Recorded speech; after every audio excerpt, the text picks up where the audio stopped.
Sensex delimitation కు ముందే 33% మహిళా రిజర్వేషన్ల అమలుకు కేంద్రం ప్రయత్నిస్తున్నట్టు తెలుస్తోంది. దానికి సంబంధించిన చట్ట సవరణపై చర్చించినట్టు సమాచారం. ముందస్తు కోటా అమలుపై కాంగ్రెస్ అధ్యక్షుడు ఖర్గేతో పార్లమెంటరీ వ్యవహారాల మంత్రి కిరణ్ రిజిజు మాట్లాడినట్టు తెలుస్తోంది. మహిళా కోటాపై ఏకాభిప్రాయంతో ముందుకు వెళ్లాలని కేంద్రం ప్రయత్నాలు మొదలుపెట్టింది.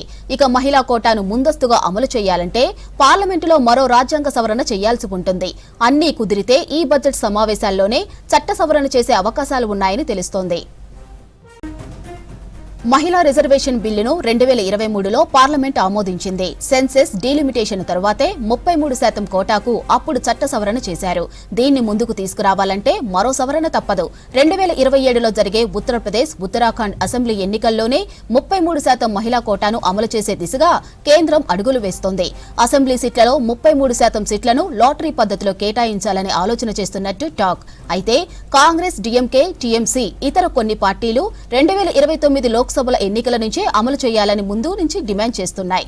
మహిళా బిల్లును ఆమోదించినప్పుడే వచ్చే లోక్సభ ఎన్నికల్లో అమలు చేయాలని డిమాండ్ చేశారు రాహుల్ గాంధీ. జనాభా లెక్కలు, డీలిమిటేషన్కు మహిళా కోటాను ముడిపెట్టడం సరికాదని అప్పుడే చెప్పారు రాహుల్. రైట్గా ఇదే అంశానికి సంబంధించి మరిన్ని డీటెయిల్స్ మదార్ అందిస్తారు. చెప్పండి మదార్, విమెన్ కోటాపై కేంద్రం ఆలోచన ఏంటి? అలాగే దీనిపై అపోజిషన్ పార్టీలు ఏమంటున్నాయి? మధురి, మహిళా కోటాకు ఇంప్లిమెంటేషన్ కి సంబంధించి కేంద్రం కొంత కీలక కసరత్తు అనేది కూడా ప్రారంభించింది. కీలకంగా డీలిమిటేషన్ అలాగే సెన్సెస్ పూర్తయిన తర్వాతనే మహిళా రిజర్వేషన్లకు సంబంధించి గతంలో 2023లో చేసినటువంటి రాజ్యాంగ సవరణ ఇంప్లిమెంట్ చేయాలని మొదట కేంద్రం భావించింది.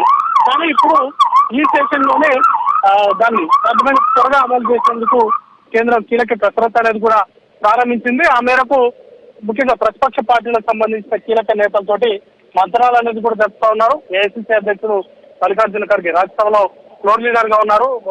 ఆయనతో కూడా ఈ అంశానికి సంబంధించి మాట్లాడినట్టుగా సమాచారం ఉంది.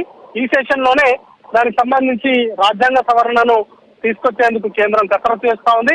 2027లో ఉత్తరాఖండ్ అలాగే ఉత్తరప్రదేశ్ రాష్ట్రాల అసెంబ్లీలకు ఎన్నికలు అనేది కూడా జరిగేటువంటి అవకాశం ఉంది. ఆ రెండు రాష్ట్రాల అసెంబ్లీ ఎన్నికల్లోనే ఈ మహిళా రిజర్వేషన్లకు సంబంధించినటువంటి బిల్లును అమలు చేసే దిశగా కేంద్రం ప్రయత్నాలు అనేది కూడా చేస్తా ఉంది. కేంద్ర ప్రభుత్వం తీసుకొచ్చినటువంటి మొదట 2023లో చట్టం తీసుకొచ్చినటువంటి సందర్భంలోనే ప్రతిపక్షాలు ముఖ్యంగా కాంగ్రెస్ పార్టీ సహా ఇతర ప్రతిపక్షాలన్నీ కూడా డిమాండ్ చేశాయి. 2024లో జరిగేటువంటి సాధారణ ఎన్నికల్లోనే మహిళా రిజర్వేషన్లకు సంబంధించినటువంటి చట్టాన్ని ఏదైతే తీసుకొచ్చిందో దాన్ని ఇంప్లిమెంట్ చేయాలంటూ కూడా డిమాండ్ చేశాయి. అయితే అప్పుడు కేంద్ర ప్రభుత్వం డీలిమిటేషన్ అలాగే సెన్సెస్ ఉన్న నేపథ్యంలో వాటిని దృష్టిలో ఉంచుకొని 2029 జరిగేటువంటి సాధారణ ఎన్నికల సందర్భంలో ఈ మహిళా రిజర్వేషన్లకు సంబంధించినటువంటి తీసుకొచ్చినటువంటి కోటాన్ని ఇంప్లిమెంట్ చేస్తామంటూ కూడా కేంద్ర ప్రభుత్వం చట్టంలో పేర్కొంది. అయితే ఇప్పుడు ఆ చట్టాన్ని సవరణ చేసే దిశగా కేంద్ర ప్రభుత్వం అడుగులు వేస్తా ఉంది. దాన్ని ఇంప్లిమెంట్ చేయాలంటే రాజ్యాంగ సవరణ అనేది కూడా చేయాల్సి ఉంటుంది. కాబట్టి ఈ సెషన్ లోనే కీలకంగా బిల్లులను తీసుకొచ్చి ఆమోదింపజేసుకోవాలని కేంద్రం ప్రయత్నం చేస్తా ఉంది. దానిలో భాగంగానే రాజకీయ పార్టీలకు సంబంధించి ముఖ్యంగా కీలక నేతలతోటి మంత్రాలు అనేది కూడా జరుపుతా ఉన్నారు. లాస్ట్ టైం బిల్ తీసుకొచ్చినటువంటి సందర్భంలోనే కీలకంగా లోక్సభలో అలాగే రాజ్యసభలో భారీ మెజారిటీ తోటి ఈ బిల్ అనేది కూడా ఆమోదం పొందింది. ఇప్పుడు కూడా అదే దిశగా ఎలాంటి అడ్డంకులు లేకుండా దీన్ని సాధ్యమైనంత త్వరగా ఈ బిల్లును ఆమోదింపజేసుకోవాలని కూడా కేంద్ర ప్రభుత్వం భావిస్తా ఉంది. దానిలో భాగంగానే మంత్రాలు అనేది కూడా చేస్తూ ఉన్నారు. అయితే ఇప్పుడు జరగబోయేటువంటి 5 రాష్ట్రాలకు సంబంధించి ఇప్పటికే పూర్తయినటువంటి నేపథ్యంలో ఈ 5 రాష్ట్రాలకు సంబంధించి ఇంప్లిమెంటేషన్ ఉండేటువంటి అవకాశం లేదు. ఖచ్చితంగా 2027లో జరిగేటువంటి రాష్ట్రాలకు సంబంధించినటువంటి అసెంబ్లీ ఎన్నికల సందర్భంగా ఈ మహిళా కోటాకు సంబంధించినటువంటి బిల్లును తీసుకొచ్చి వాటిని ఇంప్లిమెంట్ చేయాలి. అలాగే సీట్ల కేటాయింపులకు సంబంధించి కూడా బెస్ట్ పాసిబిలిటీ ఉన్నటువంటి అవకాశాలను ముఖ్యంగా లాటరీ ద్వారా కానీ ఇతర బెస్ట్ పాసిబుల్ ఉన్నటువంటి అంశాలను ఆధారంగా చేసుకొని వాటిని మహిళలకు కేటాయించేటువంటి అవకాశం ఉంటుంది. ముఖ్యంగా ఈ బిల్లు తీసుకొచ్చినటువంటి సందర్భంలోనే 33% రిజర్వేషన్లు కల్పించినట్లయితే మహిళల యొక్క ప్రాతినిధ్యం అనేది కూడా పెరుగుతుంది. దానిలో భాగంగానే ఈ బిల్లును తీసుకొచ్చామంటూ కూడా కేంద్ర ప్రభుత్వం ప్రకటించింది.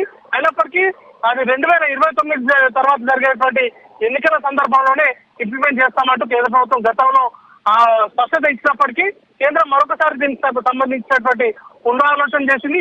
ఈ సెషన్ లోనే ఈ బిల్లులను తీసుకొచ్చేటువంటి అవకాశాలు అయితే కనబడతా ఉన్నాయి. ఇక విపక్షాలు కూడా మొదటి నుండి కూడా బిల్లును తీసుకొచ్చినటువంటి సందర్భంలోనే 2024 జనరల్ ఎలక్షన్ నుంచి దీన్ని ఇంప్లిమెంట్ చేయాలంటూ కూడా డిమాండ్ చేసినప్పటికీ అప్పుడు కేంద్ర ప్రభుత్వం ముందుకు రాలేదు. ఇప్పుడు కూడా విపక్షాలు సాధ్యమైనంత త్వరగా ఈ బిల్లును ఇంప్లిమెంట్ చేస్తే తమకు ఎలాంటి అభ్యంతరం లేదు. కానీ 2029లో సెన్సెస్ అలాగే నియోజకవర్గాలకు సంబంధించినటువంటి పునర్విభజన ప్రక్రియ పూర్తి స్థాయిలో పూర్తవుతుంది కాబట్టి వాటి అనుగుణంగా పెరిగేటువంటి సీట్లను దృష్టిలో ఉంచుకొని ఇంప్లిమెంట్ చేసినట్లయితే మహిళలకు మరికొంత ప్రాతినిధ్యం పెరిగేటువంటి అవకాశం ఉంటుంది అనేటువంటి అభిప్రాయాన్ని కూడా వ్యక్తం చేస్తున్నాయి. ఒకవేళ బిల్లు కనుక ఈ సెషన్ లోనే ముందుకు వస్తే విపక్షాలు ఏ విధంగా దాన్ని చూస్తాయి, దానికి మద్దతు తెలుపుతాయి లేదా అనే దానిపైన ఒక స్పష్టత అనేది కూడా వస్తుంది. లాస్ట్ టైం బిల్లు వచ్చినటువంటి సందర్భంలో అన్ని పక్షాలు కూడా మహిళా రిజర్వేషన్లకు సంబంధించినటువంటి బిల్లును స్వాగతించాయి. దానికి మద్దతుగా ఓటింగ్ అనేది కూడా జరిగింది. కాబట్టి ఇప్పుడు కూడా బిల్లు తీసుకొస్తే ఖచ్చితంగా మహిళా రిజర్వేషన్లకు సంబంధించి పూర్తి స్థాయిలో మద్దతు ప్రకటించేటువంటి అవకాశం ఉంటుంది. అయితే అది ఎప్పటి నుంచి ఇంప్లిమెంటేషన్ చేస్తారు అనే దానిపైన కేంద్ర ప్రభుత్వం ఇచ్చేటువంటి స్పష్టతను బట్టి రాజకీయ పార్టీలు తమ వైఖరిని మార్చుకునేటువంటి అవకాశం ఉంటుంది. మాధురి.